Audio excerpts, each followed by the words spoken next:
नमस्कार साथियों, क्या आपको पता है कि चंद्रगुप्त मौर्य के बेटे बिंदुसार ने सीरिया के राजा एंटियोकस प्रथम से अंजीर, शराब और दार्शनिक मंगाए थे, किंतु एंटियोकस प्रथम ने अंजीर और शराब भेजी थी, दार्शनिक नहीं भेजे थे। तो हमें तो कुछ भी नहीं मंगवाना, हमें अंजीर भी नहीं मंगवानी। हम अपने गार्डन एरिया के अंदर अंजीर का पौधा लगा लेंगे। ये हमारे गार्डन एरिया में एक अंजीर का पौधा लगा हुआ है जो कि एयरलिंग मेथड से ही तैयार किया हुआ है। ये मैंने 12 महीने पहले लगाया था और आप इसकी ग्रोथ देख सकते हो, बड़ी शानदार ग्रोथ है। फल भी इस पे लगे हुए हैं। एयरलेयरिंग मेथड से जो पौधे तैयार करते हैं उनके अंदर वही क्वालिटीज़, वही प्रॉपर्टीज आती है जो मदर प्लांट में होती हैं, और उसी साल या अगले साल उसमें फल लगने शुरू हो जाते हैं। नर्सरी से जो पौधे, जो ग्राफ्टेड पौधे हम लेके आते हैं, वो इसी विधि से तैयार है वो किए जाते हैं। जो अंजीर का पौधा है जिसका बोटेनिकल नेम फिकस कैरिका होता है, एक सब ट्रॉपिकल और ट्रॉपिकल क्लाइमेट का पौधा होता है, आसानी से लग जाता है। इसमें कोई बहुत ज़्यादा मेहनत नहीं करनी होती। लगाने के लिए आपको ऐसी पन्नी और एक चाकू और ये ऐसी डोरी है वो चाहिए होती है। मैं जो एयर लेयरिंग करता हूँ वो ज़्यादातर एयर लेयरिंग कोकोपीट से करता हूँ, लेकिन आज वाली एयर लेयरिंग में जो अपने गार्डन की, बगीचे की जो साधारण मिट्टी होती है, चिकनी काली दोमट मिट्टी होती है, उस मिट्टी की सहायता से करूँगा।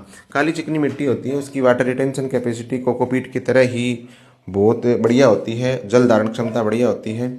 तो उससे करेंगे। करना क्या है, आपको एक ऐसी हेल्दी ब्रांच, लगभग अंगूठे की मोटाई की एक ब्रांच आपको चूज करनी है और इस तरीके से राउंड शेप में एक कट लगाना है। ये दूसरा कट लग गया।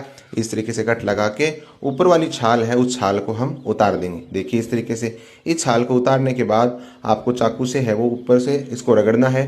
तो ऊपर जो रेसे जैसी इसकी होती है, वो रेसे होते हैं हल्के हल्के, वो रेसे निकल जाएंगे और ऊपर वाले नोड एरिया से बाद में इसमें जड़ें निकलेंगी। गीली मिट्टी है, मिट्टी के अंदर बहुत ज़्यादा मात्रा में भी पानी आपको नहीं मिलाना है।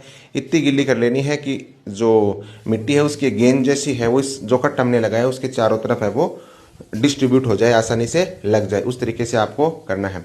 इस तरीके से चाकू की सहायता से आपको ऊपर वाले रेसे हटा लेने हैं। कोई बहुत बड़ी रॉकेट साइंस नहीं है। और आपके गार्डन एरिया के अंदर अंजीर का पौधा तो है वो लगा हुआ अवश्य ही होना चाहिए, क्योंकि अंजीर का जो पौधा होता है उसके अंदर antioxidant, anti inflammatory, anti cancer properties होती हैं और इसका जो फल होता है वो बहुत ही स्वादिष्ट खाने में होता है। और मेडिसिनल वैल्यूज़ मैंने आपको बता ही दी है, बहुत ही बढ़िया पौधा होता है।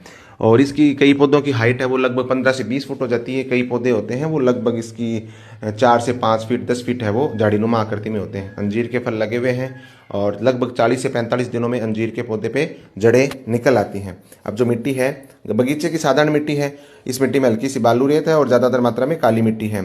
तो आपको क्या करना है, इस तरीके की पन्नी को फाड़ के और उस पन्नी पे इस मिट्टी की जैसी बोल सी बना के गिल्ली करके पानी से, और हम इसके चारों तरफ है वो बांध देंगे इस डोरी से। और देखना कैसे बांधना है, पूरी विधि आपको इसमें दिखाई देगी।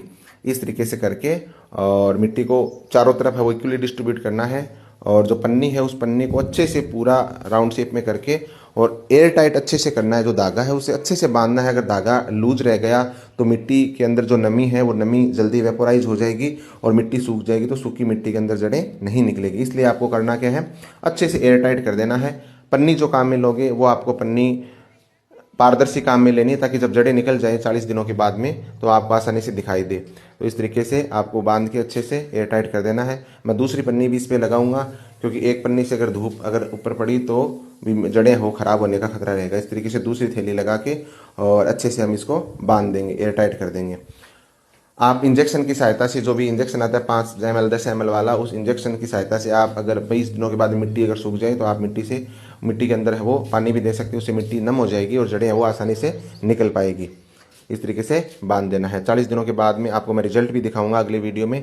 और ये आज हमने 17 तारीख को है वो 17 अगस्त को ये एयर लेयरिंग है वो की है। इस तरीके से आप नए पौधे तैयार कर पे आसानी से तैयार कर सकते हैं। और जो एयर लेयरिंग मेथड है इसमें कोई ज़्यादा रॉकेट साइंस नहीं है। आपको मार्केट से पौधे नए परचेज करने की आवश्यकता नहीं है। आपके गार्डन एरिया के अंदर आपके रिलेटिव्स के यहाँ अगर नए पौधे लगे हुए हैं फ्रूटिंग के, फ्लावरिंग के, तो आप एयर लेयरिंग मेथड से नए पौधे तैयार करके और अपने बगीचे की शोभा है वो बढ़ा सकते हो। धन्यवाद।